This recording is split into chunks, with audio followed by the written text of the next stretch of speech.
right. I believe I am live.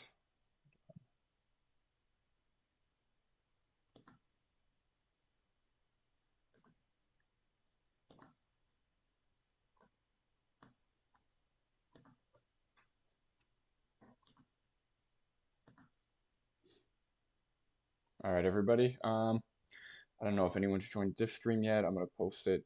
I kind of had to improvise.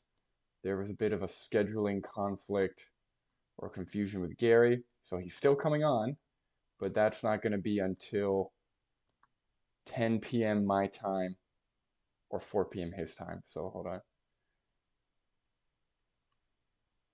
So we're doing two streams back to back. Hold on.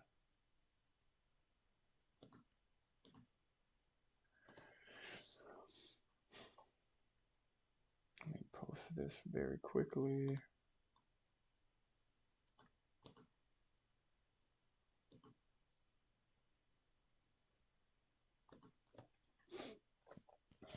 Hope everyone's doing well. This is early for me. I'm never doing this.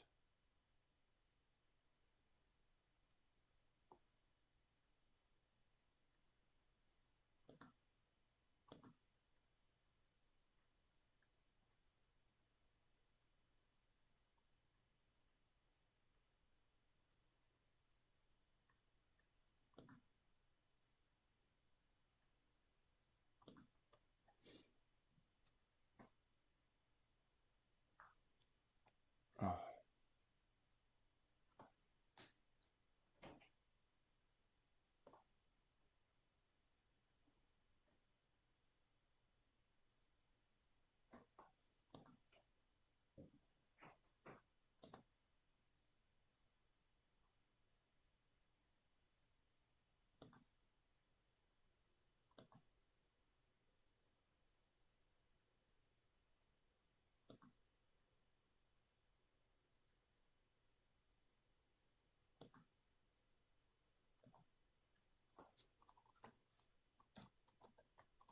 All right, hope everyone's doing well. Hold on one second.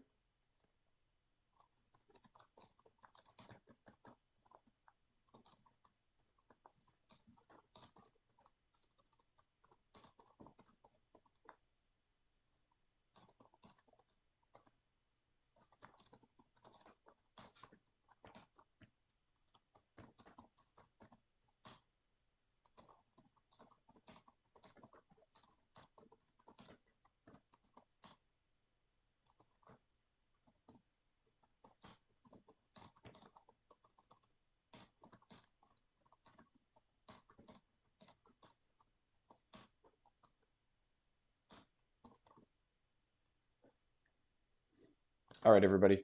Thank you for your patience. What's up, Chip? Okay, Chip. If you're still here, if anyone's still here, there was a scheduling conflict with Gary. So what I'm doing is I'm doing two streams back to back. So I'm doing this one, reacting Natalie, and then Gary's coming on at 10, so in like an hour, 20 minutes or something. So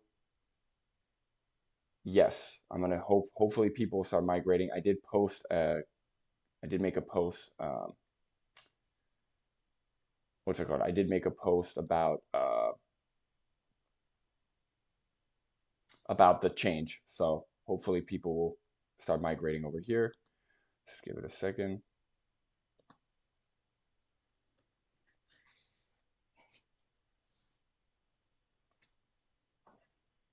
What's up, vegan sign guy? Again, I don't know if you guys communicate with each other, and if I hope you guys can hear me, but if people start migrating over here, hopefully that'll work out. Hold on. And then I'll do a quick reaction to this, and then Gary will be on later, which I'm very pumped about. Okay. Hold on.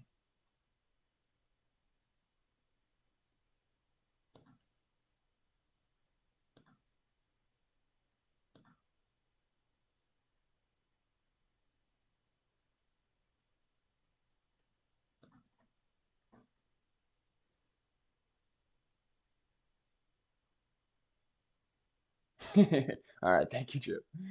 All right, I'm gonna start in a second. I just want to see if anybody's gonna migrate over here.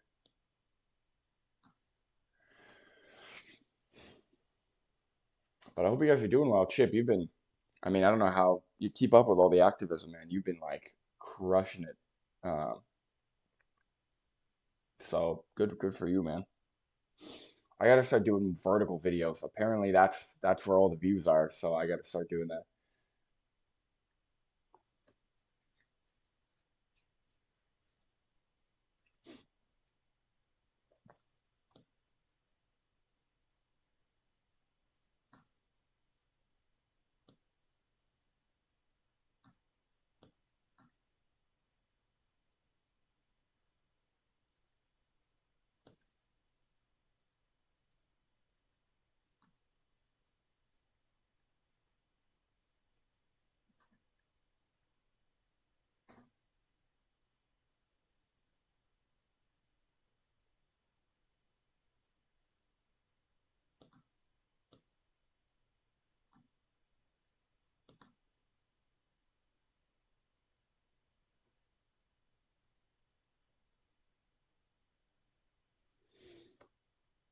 All right, I'm just gonna start.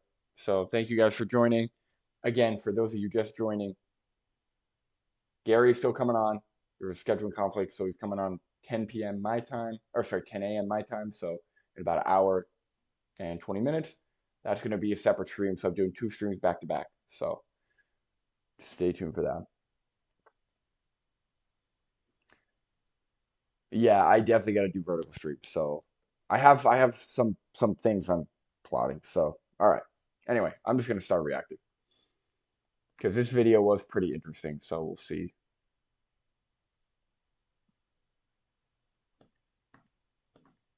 All right. What's up, everybody? Natalie here, and today I want to talk about Gary Yourofsky's return to vegan activism, as the community seems somewhat divided over it. Some people are thrilled that he's back, and in their eyes he can do no wrong, and others think that he's a racist Zionist and shouldn't even be allowed at events. In this video, I'm hoping to bring some nuance to the discussion, highlight some of the vegan community's concerns, and respond to...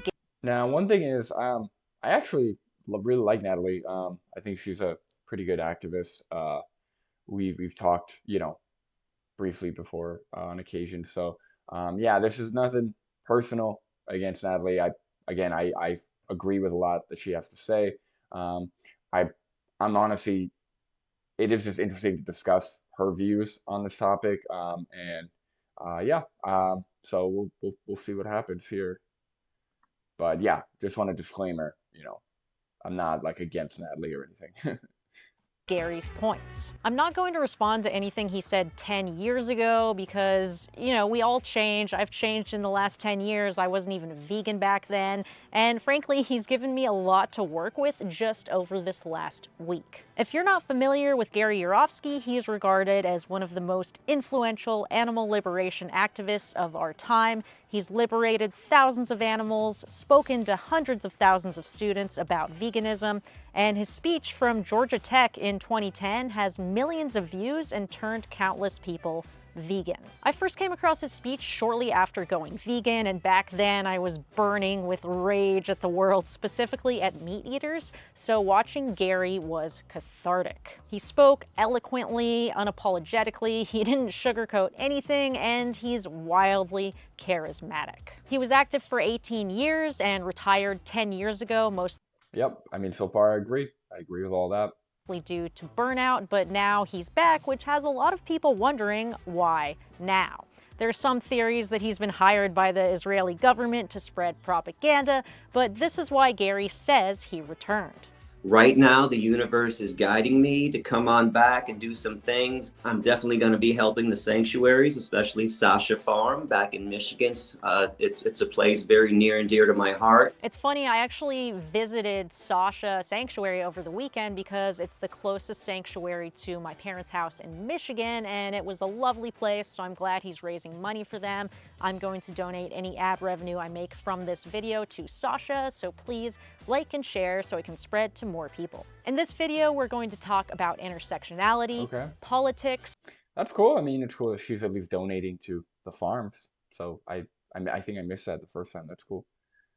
Misanthropy, culty behavior, and of course, Israel-Palestine. Let's start with intersectionality. I now firmly believe the number one impediment to the progression of animal rights is human rights. Because once you bring humans into the mix, guess who doesn't get talked about anymore? And they rarely get talked about as it is. We have to stop focusing on humans and acting like humans are on the top pedestal, because as far as I'm concerned, we're not. I think saying human rights is the number one problem is completely insane for a couple of reasons. First of all, Gary hasn't even been in the movement for the last decade, so why is he so confident that he knows our biggest problem? As someone who's been heavily involved in the animal rights movement. All right, so I mean, a couple things. I don't think human rights is the biggest impediment to animal rights. Like, I don't think people advocating for like LGBTQ plus rights or black rights or women rights is the greatest impediment. I think the greatest impediment is obviously, more psychological with humans. And then obviously all the money that goes into the industries that perpetuate animal exploitation. I think those are bigger issues. But I do think that taking the focus away from the animals and kind of like this idea of, well, I don't want to say like left wing, because I'm on the left, just so everyone, like, I'm openly like a lefty. So, I don't mean this in like a negative way necessarily, but like the pandering to like left wingers, where it's like, okay, if we're talking about veganism, we also have to talk about gay rights or black rights or women's rights in the same breath almost, and I think that is a problem. I think that can be, um, obviously based on my values. I think everybody who's vegan should also be in support of equality for all those other rights. But veganism is a unique, or animal rights is a unique field where humans, right, with whatever color, whatever sex, whatever sexuality, whatever gender, humans are the oppressors in animal rights, right? Humans are the ones doing wrong, or doing the wrongdoing, which is very unique. I feel like in every other like social justice movement, it's always groups of humans fighting against other groups of humans. Whereas in this case, it's all humans that are exploiting, or, animals. So that, I find that very interesting. Um, and from my experience, I mean, it's not like 90% of people in the LGBTQ plus community are vegan, or 90% of black people are vegan, or 90% of women are, like, they're all, the vast majority of all of these subgroups exploit animals, or at least, or pay for the exploitation of animals. So, it's one thing if these groups were also mostly vegan, or all vegan, then maybe I can understand, the two-way, it's kind of like a two-way street. Like, you're vegan, so, you support the animals, so we support you. You know what I mean? But in this case, none of them really support the animals, but they all want support from animal activists. So yeah, I think that does take away a lot of the expectation, again, at least in the same breath of, okay, we're advocating for animals, but you also better be against this, or better be against that if you're going to talk about animals, right? This idea, it is kind of like a human supremacy, this idea that you can only be against the exploitation of animals if you're also against all these other topics that may be more nuanced, right? We could think of a few, and which are going to come up, but we could think of different wars, different maybe laws for humans. Some of them may be more nuanced, or may require further discussion than just, it's wrong to enslave and exploit, this group of human or this animal, right? That's a little more black and white in my view. Um, so yeah, so far I slightly disagree, um, but I don't think it's the biggest problem. So I get where she's coming from.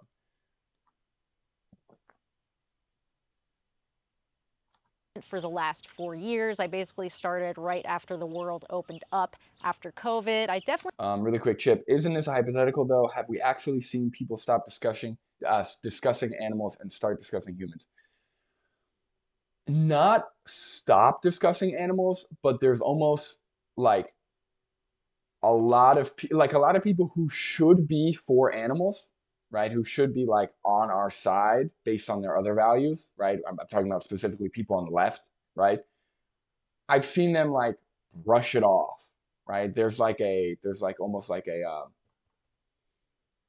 uh, it almost goes on the back burner depending on the individual. So like again, I like if you are more aligned in everything that they're aligned with, they're more likely to hear what you're saying about the animals. But if you slightly disagree, or if there's, some things that you don't align with, then they're going to brush everything else off because you don't agree with everything they're saying, right? Or they don't agree with everything you're saying or they're saying, whatever. So, not that like people stop talking about the animals because of humans, it just takes some of the focus away from the animals depending on what your view is on a certain human rights topic. So it does definitely pull away from it, but it's not, yeah. I haven't seen anyone be like talking about animal rights and then they're forced to then stop to talk about human rights. I don't know. I don't know about that.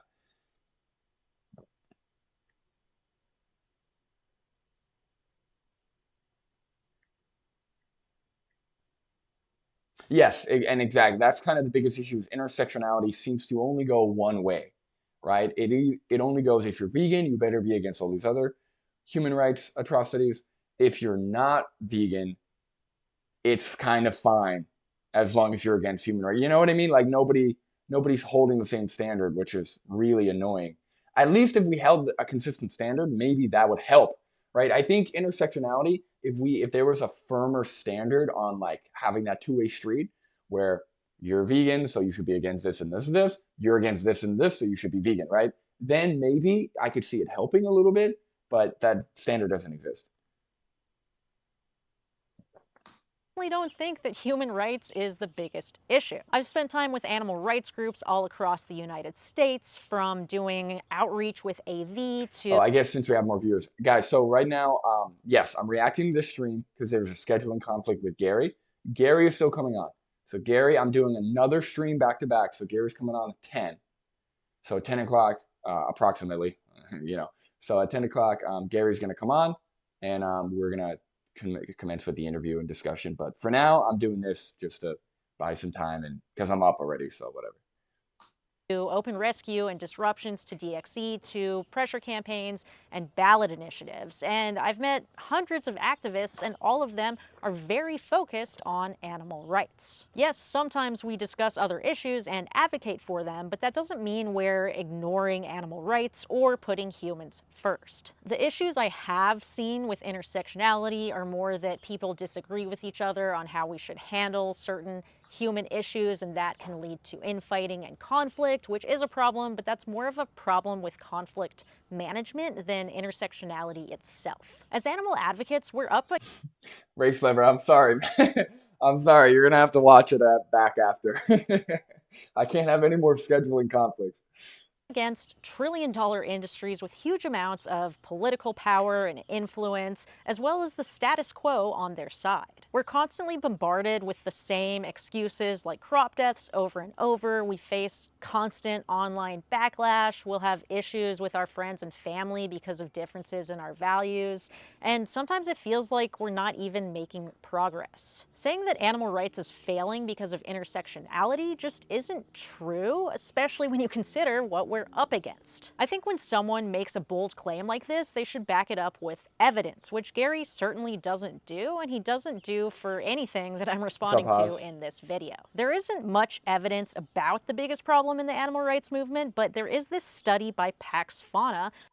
Yeah, I mean, it's all speculation, right? Like, you know, there really isn't much evidence to like imply any of these like theories or it's all speculation. But again, I agree with Natalie in the sense that I don't think intersectionality is the biggest threat. I think the biggest thing impeding veganism are humans that have a lot of cognitive dissonance and are resistant to change. But I do think intersectionality, unlike Natalie, I do think it can muddy the waters and it can take away from animal rights to a certain extent. Again, it depends on the context. About why organizers quit. And I think it's a good starting point for this type of research, because if we can't retain organizers and activists, we're never going to make progress. So what does it say about intersectionality? First, we should mindfully recruit from underrepresented groups like minorities, because most organizers in the US are white, and since it's more common to recruit people like you, then it can end up only being white people at events, and that makes others feel unwelcome. That's really all the study says about intersectionality. That's interesting. So we should recruit more people of color or minorities because recruits are more likely to be white. So is it that we're just not recruiting people of color, or that there are less people of color who are willing to be recruited for animal rights? I don't know, but either way, I don't know exactly what that has to do with the topic, but that's interesting. Um, yeah, that's a good call, Haas. I don't know what they mean by recruit. Do they mean recruit for campaigning or protesting, or recruit like to be vegan? I'm not sure. I think the chip guy says I think there's a preference for non-white people. Um,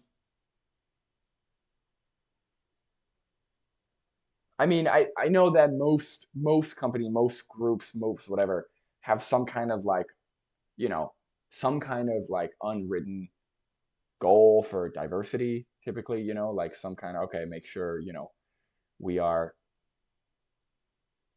you know, diversifying our hires or our recruits or whatever. So yeah, that's interesting. I don't know.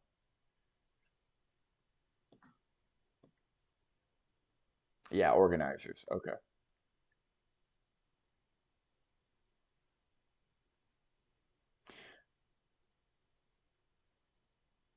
But that's what's interesting is like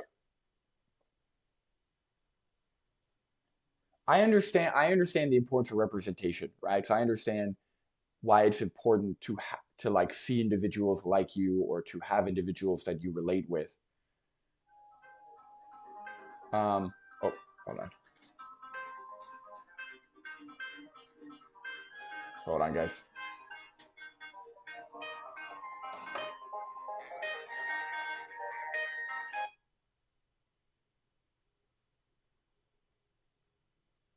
Oh, hold on.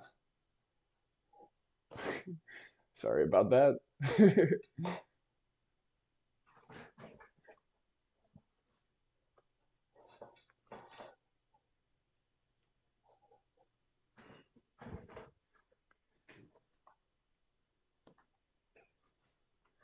Oh, that's so annoying, dude.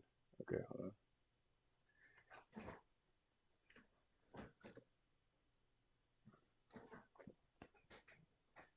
So, okay. Anyway, back to what I was saying. So I understand the importance of like having people you could relate with, of representation, but the problem is when like we shouldn't cater too much. Like it should be about the arguments, right? It should be about the arguments, should be about the animals. In terms of like giving people equal opportunity, right? Because we're Race Lever, that was not a ringtone. Okay, that was an alarm. All right. So an alarm that I forgot to turn off. All right. God, you're just here talking shit today, huh, Ray Flower? Ray Flower. um, but yeah, like we're talking about two different things. If we're talking about like equal opportunity to be hired as an organizer or to be like hired or given like like certain opportunities, that's different. That is a human rights issue. But when we're talking about veganism or animal rights, like how that affects the animals or how that affects people going vegan, I don't know how those would I don't know how that would be impactful. I don't know. Yeah, I don't know. I guess maybe if you maybe people of similar races or ethnicities feel feel more comfortable or can hear the message clearer when it's coming from someone that looks like them or identifies as something like them. Um, so yeah, I don't know. All right, anyway. Also, I'm fairly confident that there's another alarm that's going to go off in about 30 minutes, so just get ready for that.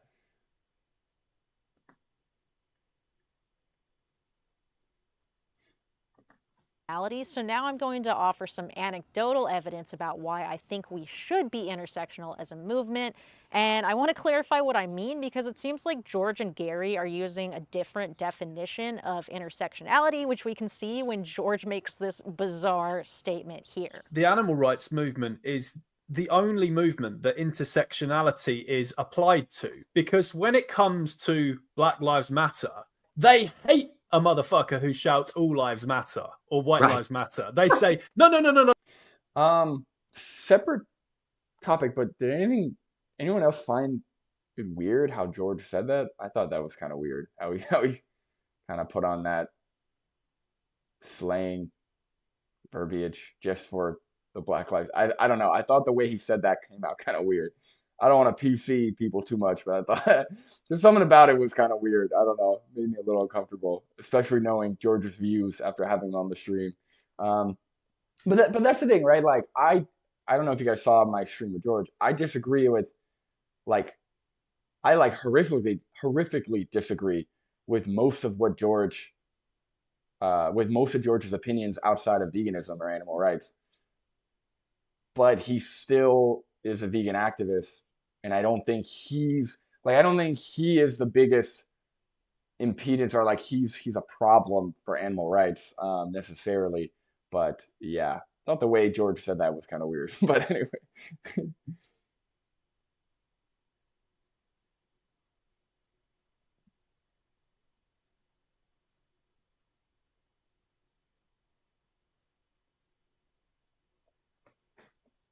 Yeah, how's vegan? I can understand that. I'm glad. I appreciate you sharing your perspective here.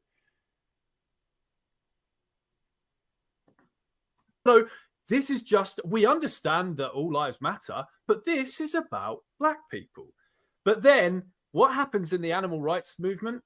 We'd like to keep this focused on the animals. How dare you? Don't you know that all lives matter? There's people dying in Palestine. So they're the all lives matter people of the animal rights movement. They're the exact people they hate, except worse, because they are extremely inconsistent.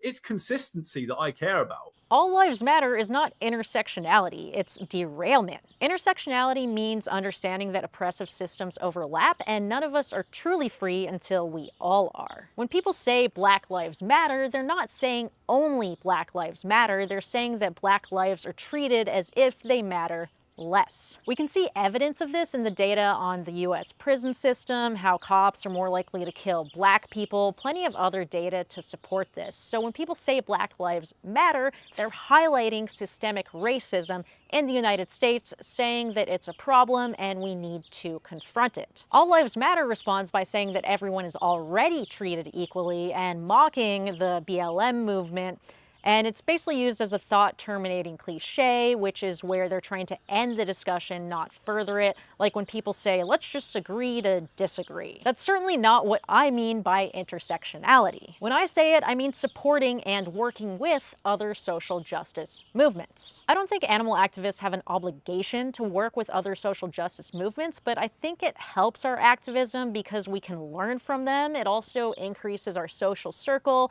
and normalizes being vegan in different groups. George and Gary say animal rights is the only movement that's expected to be intersectional, but that's just not true from my experience. I've only really been involved with climate and urbanist movements, as well as some recent pro-immigration stuff too, and the whole time all of these groups are constantly trying to collaborate and build coalitions with other movements. Yeah, but that's true. So again, I'm not denying that if you are, let's say, advocating for immigrant rights, that you're also expected, or you're also like more likely to collaborate with like black rights or women's rights or whatever. But it is a one-way street when it comes to veganism. There is no way, you cannot tell me that if you go to a pro-immigrant or anti-ICE protests or whatever, that and you start, you hold up a vegan, or like there's something having to do with veganism, that everyone's going to be on board and like willing to be vegan or willing to collaborate. No. And so like it is a like, yes, intersectionality, the idea that oppression, like the root of oppression is the same throughout all of these issues. I agree with that, right? I don't think anybody can really disagree with that. It's hard to disagree with that. But the issue is when you require, when you have this expectation that you need to be either talking about or you need to be against all of these, like it's very strange. Like people don't just listen to the argument. Like, what am I trying to say? Now, in today's day and age, I think, especially with the internet and everything being online, it is less about the argument and the individual message that you are presenting,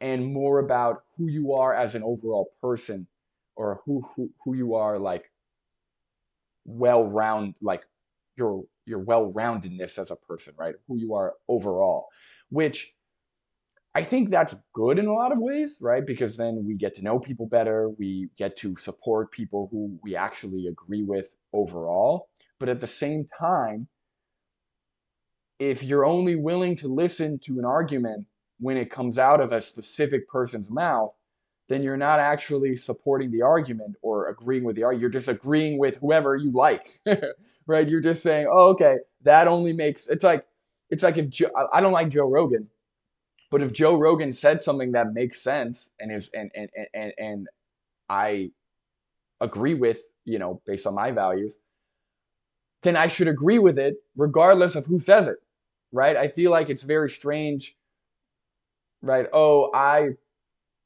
only support what this person's saying because I know they're against this, and that. I feel like that's kind of the climate we're in, But back to what Natalie's saying, yeah, it is a one-way street. When it comes to veganism, again, I believe that people who are black rights supporters and women's rights supporters, they might intersect or they might collaborate or whatever she's saying, but there are very few examples of that when it comes to veganism, because we know that like 1% of the population, less than 1% of the population or something is vegan. So it can't possibly be common for those groups to also be collaborating with other vegans.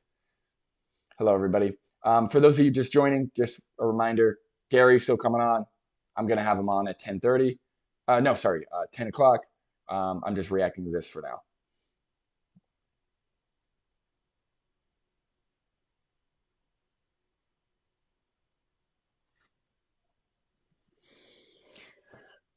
Yeah, I mean,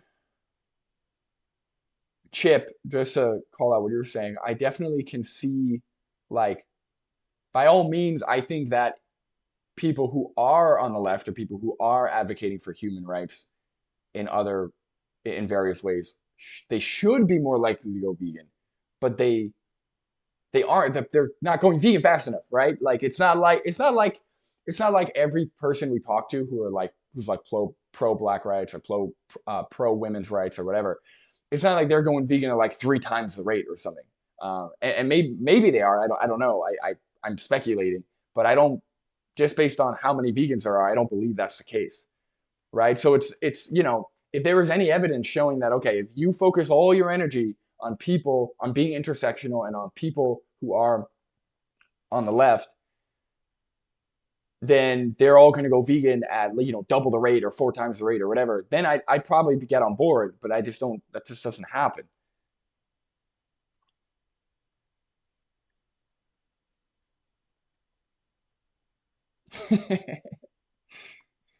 Ray Flever, you're crazy today, man. You're like out for blood today. I like it.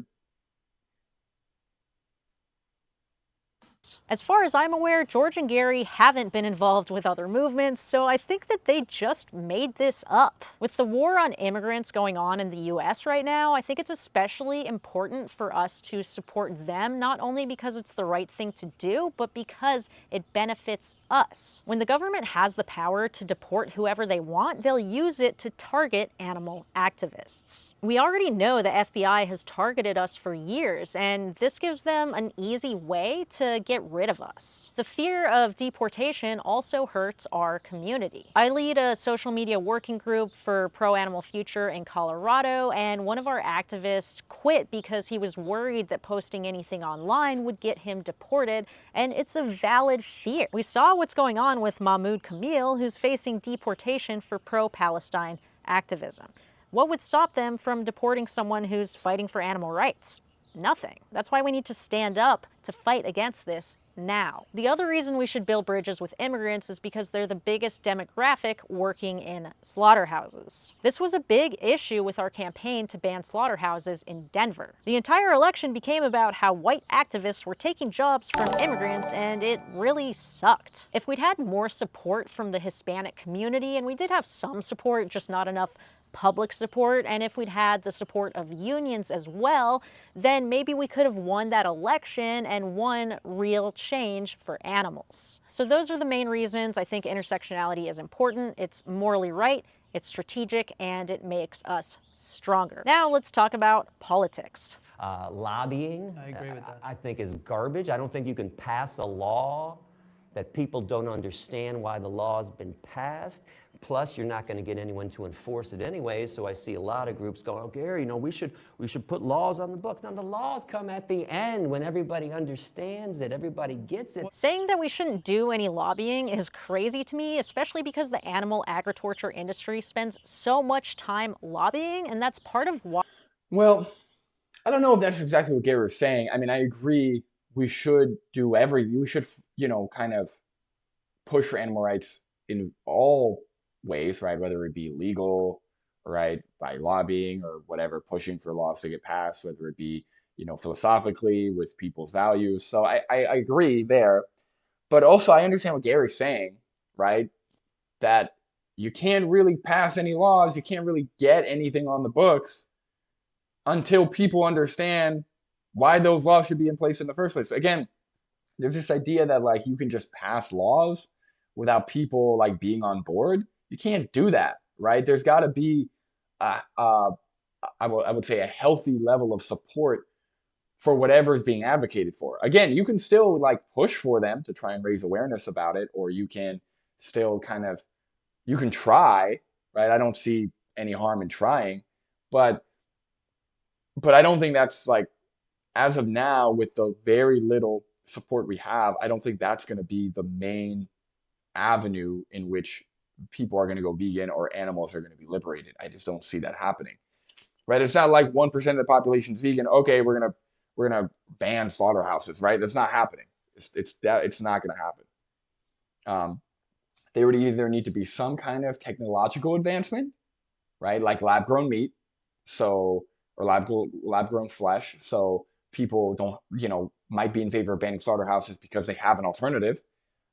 Maybe that's the case, but that doesn't actually do anything in terms of like getting people to understand why animals shouldn't be exploited, right? That's kind of two separate topics, um, right? Like if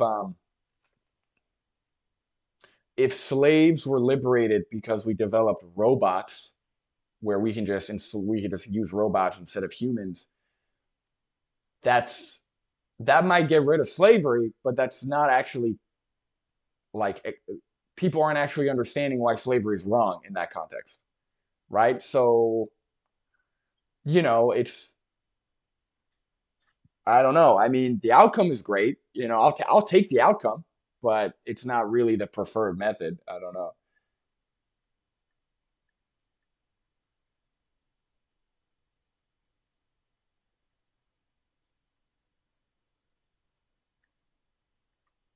Yeah, I agree. I mean, I agree. Plant-based meats are the best. Obviously, I don't really have any interest in lab-grown meat myself, but again, if it gets rid of slaughterhouses, I'm not going to complain about it. I think that's a fantastic outcome. Why the animal rights movement is struggling right now. Because the meat industry has What's up, spent Vegan so Summer much Lady? time What's lobbying, up, they Shirt get Trail? billions of dollars in subsidies every year, and they just got even more with Trump's new big beautiful bill, adding $58 billion to the $38 billion they were already receiving every year. We know that price has an outsized impact on consumer behavior, so if we want to change consumer behavior, then we need to change the subsidies. The meat industry has also been successful in banning lab-grown meat in 7 states, and that's going to hurt animals too. As animal activists, we have to fight back. A lot of people wonder why the gun laws in the US are so lax, and it's not because that's what a majority of people want. Most voters want stricter gun control. It's because of the NRA, or the National Rifle Association, which is the most powerful lobby in the country. Politicians are afraid to go against them because if they do, then they won't get re-elected. One of our goals at Pro Animal Future is to create a powerful voter bloc or lobbying group that will pressure representatives to pass pro-animal legislation and hold them accountable if they don't. Speaking of pro-animal, Yeah, I mean, all that's fine. Like, I don't think Gary would be against what Natalie's doing. Like, I don't think Gary would be like, no, don't do that. Gary seems he's not like a Leslie Cross vegan or something. Like, he seems pretty chill about most things, so long as you're not against veganism or taking away from vegan. Like, that seems fine. Like, I don't think he'd be against that. I think in that clip she pulled, I think his main point was that with the given support, with the given climate, laws are not the way to do it. Laws are not going to be passed. It's just not going to be like an efficient use of time. Now, again, he may be wrong about that. Maybe he was speculating. I don't know. But again, this is all speculation anyway. So I don't know. Future, I don't usually ask for donations in the middle of a video, but we have a really important match that's expiring at the end of July. If we don't raise enough money, then we'll leave $50,000 on the table. So please, if you've ever wanted to donate, now is the time to do it. You can turn $25 into $50, link in description. Gary also says that the public doesn't understand why laws are being passed, and that can be true with legislation, but it's definitely not true with Pro Animal Future's other main strategy, which is ballot initiatives. With ballot initiatives, the voters themselves vote on the law and decide if it gets passed. With our Denver campaign to ban fur and slaughterhouses, even though they didn't pass, they became the hottest and most expensive issues on the local ballot. Everyone in the city was talking about animal rights. We got a ton of press coverage, and the meat industry spent $2 million against our campaigns, which hurts their bottom line. Gary says that laws can't even be enforced, and that's true of every law. Not every thief or murderer gets caught, but we can write the laws in a certain way where they can be enforced by citizens, which increases the impact it'll have for animals. I think it's ridiculous how Gary brings up progressive successes like gay marriage equality or recreational weed and doesn't acknowledge that those came from lobbying and ballot initiatives. Most social Correct, but again, there has to be enough support. Yes, I mean, I 100% agree, but there has to be enough support, right? Those ended up being successful because there was a large amount of people, a large percentage of the population that supported them. Social change happens in the political sphere, so telling animal activists not to get involved in politics not only hurts the movement, but it hurts the animals. Another way Gary is harming the movement is by being misanthropic. I was lecturing in rural Ohio, and I actually said to the newspaper guy, I would not want anything bad to happen to Greg, the pig farmer that I talked to today. We had a discussion. So it started off where I didn't want anyone to be harmed. But after all those years, I'm like, you know what? Humans are a scourge. We suck. We don't understand compassion and decency. Look, I'm not going to pretend that I never feel this way. When you see the horrible violence that's happening to animals, when people constantly mock you just for being vegan, and when you see how slow progress is, it's really easy to start hating everyone. But I do hate both. I mean, I'm me and Gary. That's why I kind of gravitated towards Gary a lot, is his views against humans. Like, finally somebody was actually honest about how awful we are as a species. Like, I always felt that, but nobody actually said it, because it's like it's like almost like toxic positivity. Like, oh no, everything, we're great, human rights, everything's, humans are the best, blah, blah, blah. It's like, no one actually brought up like how awful we are or how awful we have been, so I honestly, I hate most other people. I hate the human species. I still have some level of hope that things will get better, as we've seen throughout history. But even if they get better, what has already been done is just so awful and unfathomable, right? With human slavery, with animal slavery, with it, it's very, and that's what I'm gonna what my main topic with Gary is going to be. For those of you still watching or just joining, still having Gary on in about 30 minutes. I'm going to do a separate stream for the Gary interview. There's a scheduling conflict. So the whole stream, I want to talk to him about mental health, because he's been out of the, I mean, he retired for what, 11 years. So I really want to talk to him about certain things, because I've been online and doing vegan activism for like 2 years, and it's just destroyed my, like, I already didn't like humans to begin with, but since being exposed to so many people through activism, it's just, I don't know how anybody can enjoy other people anymore. It's crazy. Yeah, okay, John Caltag, hello. I guess profoundly disappointed is a good way to put it. But I don't know, there's certainly a level of hatred. Gig, thank you for joining while you're working.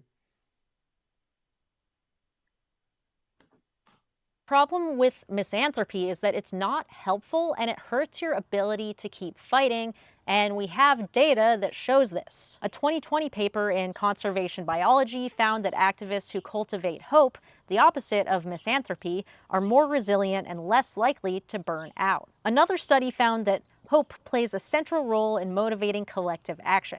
It enhances perceptions of efficacy and emotional engagement. When people believe that change is possible and that they can be part of it, they're more likely to stay active and engaged. And that's the real danger of misanthropy. It destroys your belief in other people's potential, and without that, you stop organizing, you stop protesting, and you burn out, which is exactly what Gary says happened to him. He left the movement because he hated people, so I don't understand why he's back and promoting the worldview that made him leave in the first place. You don't have to ignore the suffering.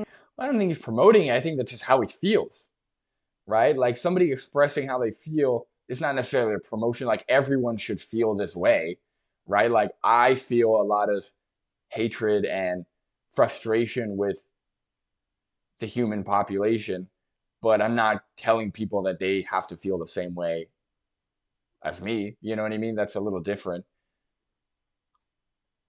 That people create in the world, but you do have to believe that they can do better. That's what makes social change possible. Not despair, not misanthropy, hope. Now I want to talk about some of the cultish behavior, like Gary's arrogance, how people hero worship him, and why I think this is what I really disagree with. Tell you what, I had a ton of success in rural America. I really did.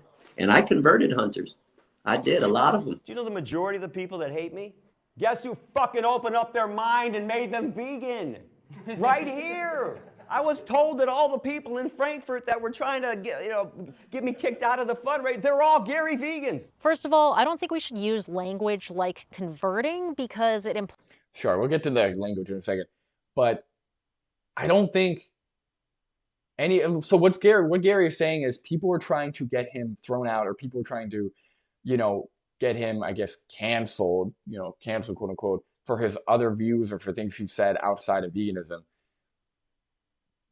But he's genuinely, I don't know anyone else who has been referenced more by other vegans or who has claimed to be turned vegan or influenced it towards a vegan direction, more than by other vegans. Like, he's the guy.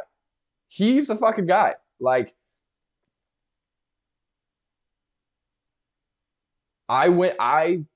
my biggest influence before going vegan was Gary Yourofsky's speech and Vegan Gaines' nutritional breakdowns. That's it, right? And yes, I mean, calling calling people Gary vegans, it is kind of, I wouldn't say, like, if I turn people vegan, I wouldn't say, oh yeah, you're a brand of vegan. But when we're talking about, there's a certain number, right? Like, there's a certain number. Like, I'm sure he's so used to people. Like, it's not like he's going up to people being like, I turned you vegan, right? People tell him that, right? Every interview he's on, there are so many people who probably come up to him and tell him, hey, you turned me vegan. Like, thank you so much for your speech. I can't, it's amazing. You turned me vegan. So I don't think it's unreasonable to say that, they were heavily influenced by Gary and calling, like, just shorthandedly calling them Gary vegans to explain that the people that are trying to cancel him or get him kicked out are also the people who were influenced by him or who may have been turned vegan by him. So it doesn't make sense, even if you disagree with Gary on his other topics or opinions, it doesn't make sense to censor him or kick him out because he's a great voice and a great influence when it comes to veganism and animal rights. Right? That's very strange. But again, yeah, I mean, would I call myself, Gary Vee, or would I, if I was in his boat, maybe not. But I don't think it's that big of an ego thing, right? I don't think he's like, I'm the best and blah, blah. Like, he doesn't talk like that. I don't think it's that big of a thing.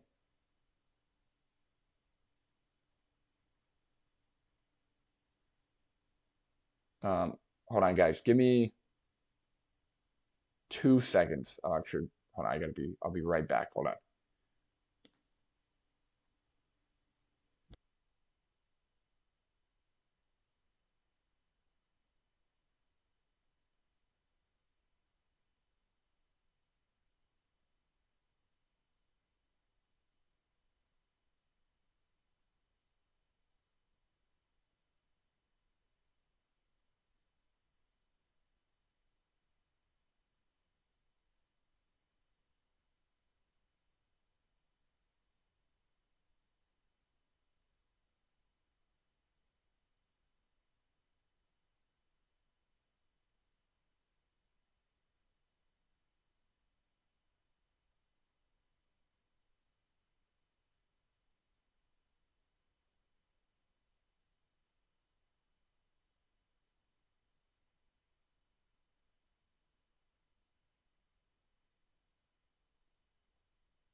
All right, thank you guys for your patience here.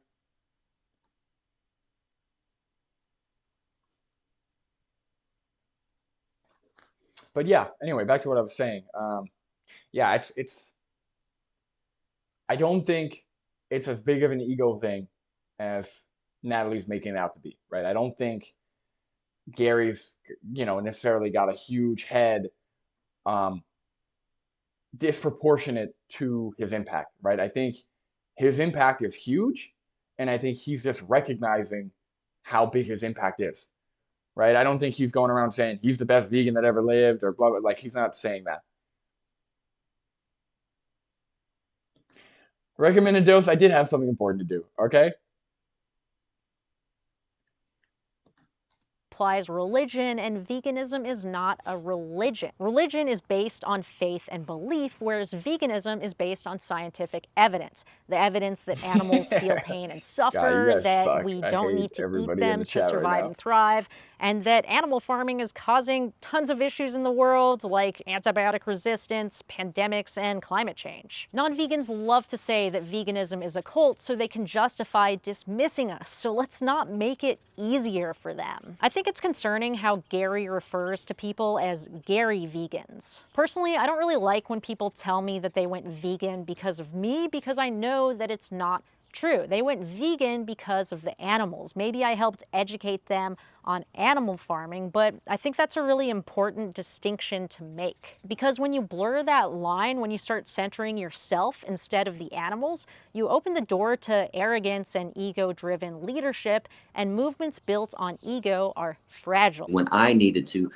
Yeah, I mean, I agree with that. But again, I don't think when Gary says, when he's referring to Gary, he's just referring to people who told him they went vegan because of his speech or because of his video. Obviously, we're vegan for the animals, right? Like, it's not like anyone, like, it's not like 5 years in, people are like, oh, I gotta stay vegan for Gary. Like, I don't, like, I don't think anybody is saying that. Um, I think it's just him acknowledging that people went vegan because of the influence of his speech. Um, and yeah, sorry, no injustice lasts forever. I tried to put a post. Sorry, but yeah, I am streaming because there was a scheduling conflict. So I'm reacting to Natalie here, and then um, Gary's coming on in a few minutes, in like 20 minutes or something. We're still going to do the interview. There's just a scheduling conflict.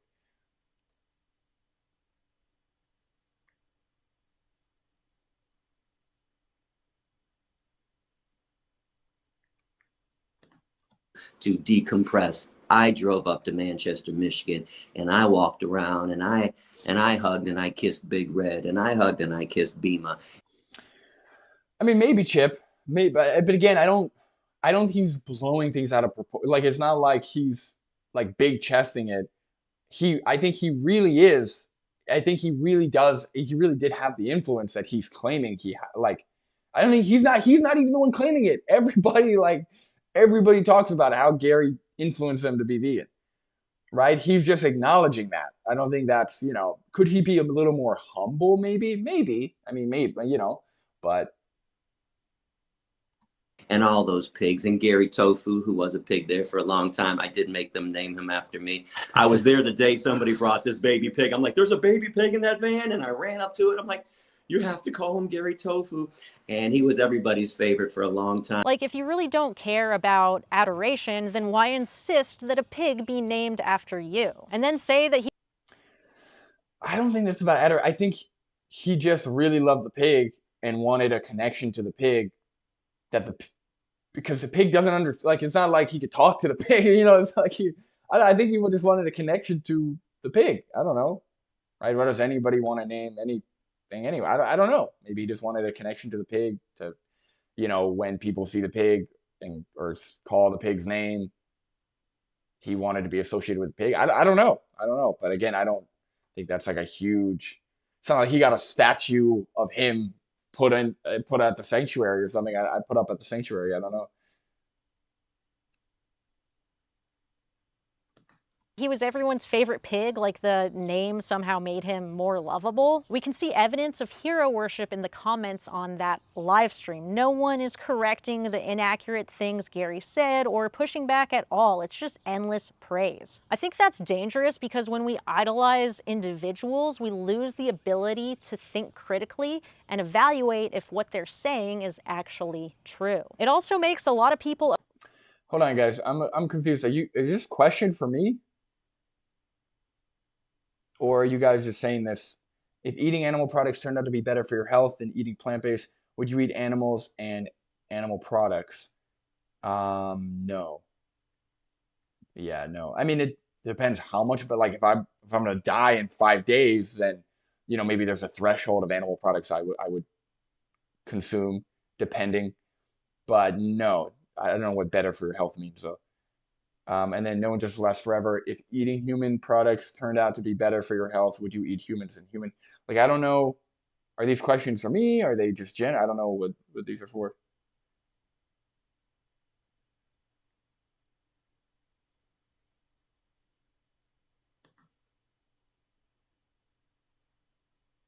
afraid to call him out. I was afraid to even make this video because I know people are gonna say that I'm just doing this for attention, or he's done so much more than me for the animals and I'll never be as good of an advocate as him. And maybe that's true, but just because he's done a lot for animals in the past doesn't mean that he's immune to criticism now. Now let's get into everyone's favorite topic, Israel-Palestine. A lot of people are calling Gary a Zionist, and this is what he publicly said about it. People falsely label you as a Zionist, but actually the comment you made was that the land that there's this dispute going over, it doesn't belong to either of them. And you said the Americas didn't belong to whites or the natives. Who do you say the land belongs to, Gary?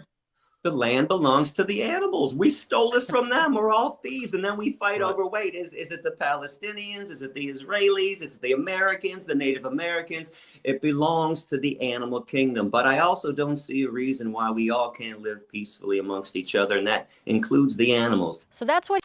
I mean, with that argument, we couldn't take any. Like, it's ultimately competition for survival at the end of the day. So we're going to have to take some, if not most, of the land. So that's a separate topic, I guess. But yeah, we should be able to all live peacefully. I don't, whether Gary's a Zionist or not, I don't really care. Like like that's the thing, is like that's a totally separate conflict, a totally separate conversation that none of us have any influence or very little influence over. I think it's a very nuanced discussion. Oh, thank you for the donation, recommended dose. Thank you for making the morning commute more tolerable. Morning live streams for the win. Yeah, I probably will never be doing this early again, but I'm glad you guys are enjoying it. But yeah, that's the thing, is like, I don't care. Like, who fucking cares? If you think about it this way, what Natalie is doing is essentially doing the intersectional vegan thing, where we're talking about veganism, we're talking about what's going to impact animal rights, and then here she is bringing up Israel-Palestine, which not only has nothing to do with individual choice or consumer choice or anything, but also has very little to do with the topic. Right? The topic is an animal rights activist coming out of retirement. What does that have anything to do with his other political views? Now, again, if you want to like know his views just to know them, or if you have disagreements with those other views, that's fine. But that's a very different conversation, right? So, again, what Gary thinks about Israel-Palestine, or what Gary thinks about President Trump, or what, I don't care, right? Like, I may disagree with him. I may disagree with him a lot about those topics, just like how I disagree with George from Carnism Debunked. I severely disagree with George about a lot of things. But in the context of animal rights, I don't care, right? I don't care about those things. So it's I don't know, it seems kind of weird. Like, she's saying, oh no, animal rights doesn't have an intersectional problem. there's no impedance, it doesn't take away from animal rights, but she's kind of doing that. Gary didn't say anything about Trump being so. I'm just using that as an example.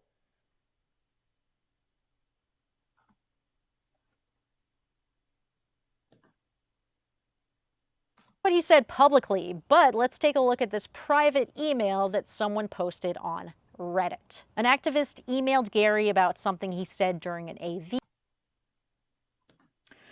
So, okay, that's a good hypothetical. So, vegan stoner lady. So, if the Grand Master of the Ku Klux Klan, right, David Duke, right, if the Grand Master of the Ku Klux Klan were vegan, if he was vegan and he was a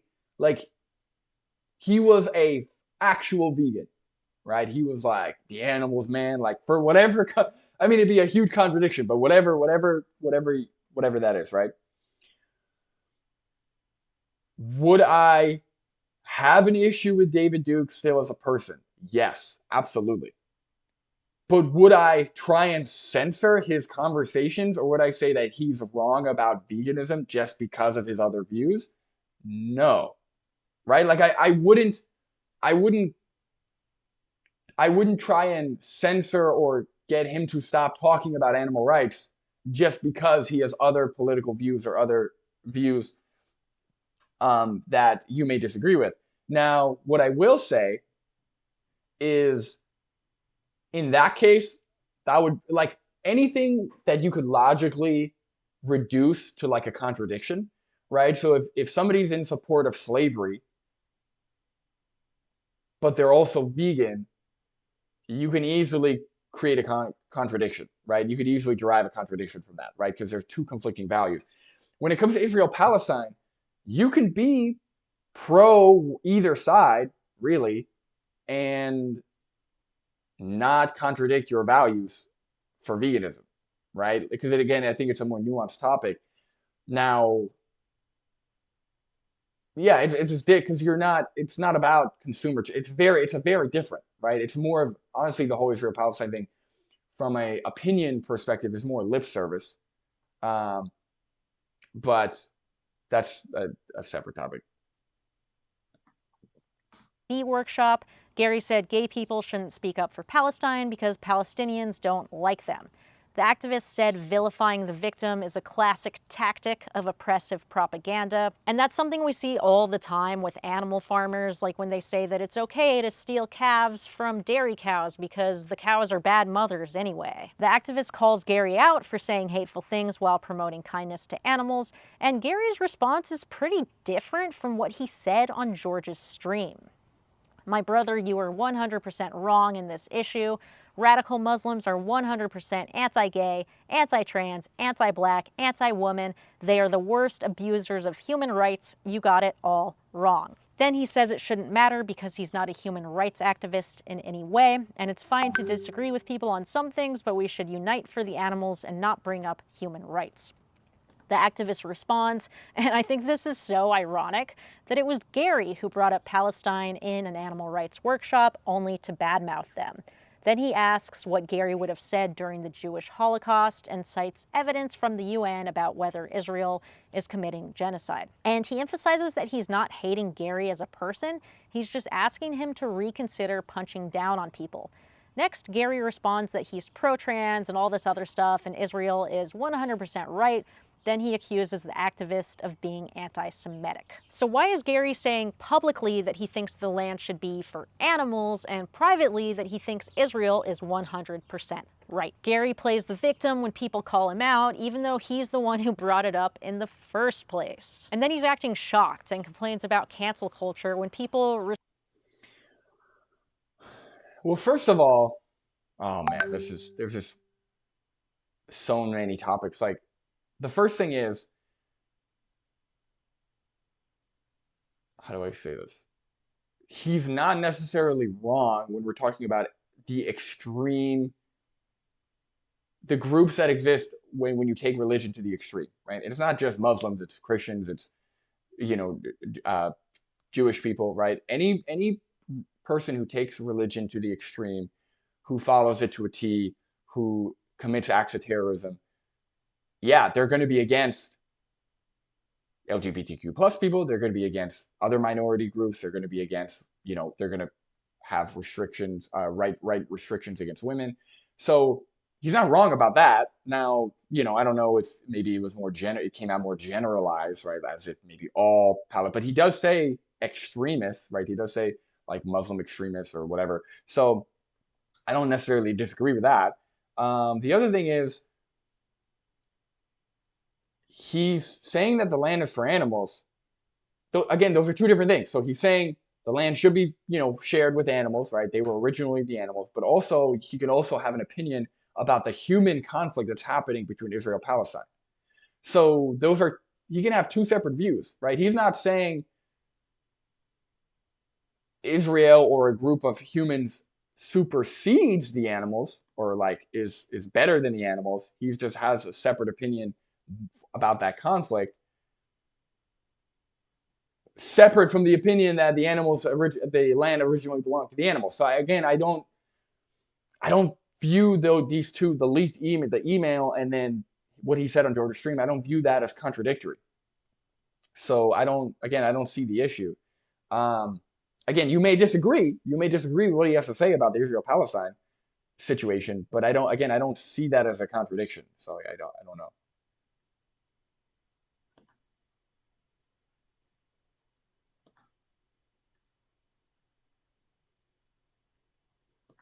Respectfully question his beliefs. That's not cancellation, that's just trying to get clarity. So those are my general thoughts on Gary's comeback. I could say more, like some of the weird health claims he made without evidence, but I don't really feel like going there right now. But I'm curious, what do you think about it? Do you think Gary is this amazing hero for animals? Do you think he is a racist Zionist? Let me know below. If you want to support my work, donate to Pro Animal Future.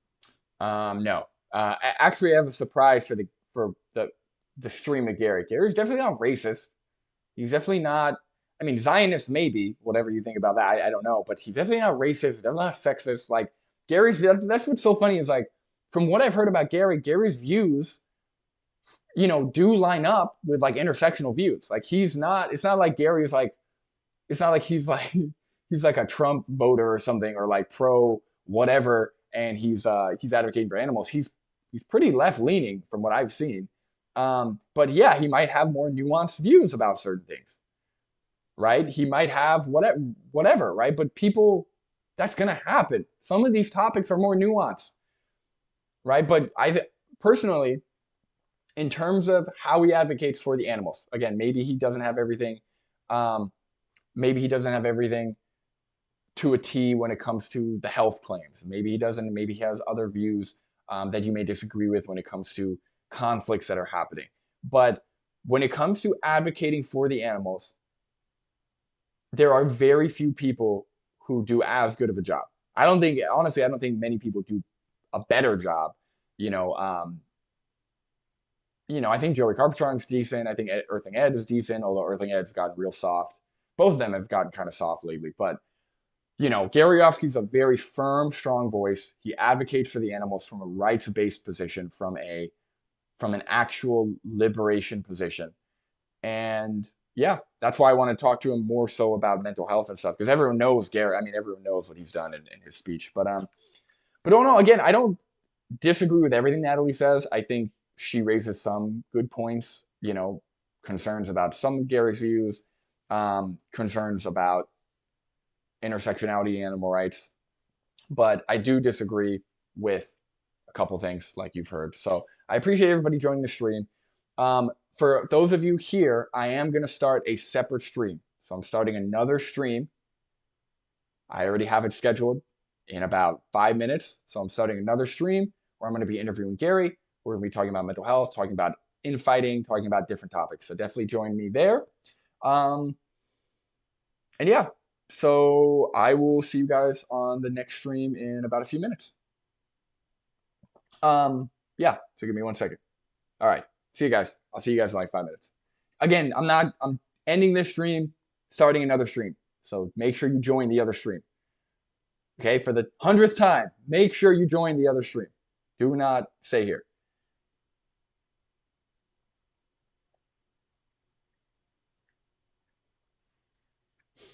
All right, see you, everybody.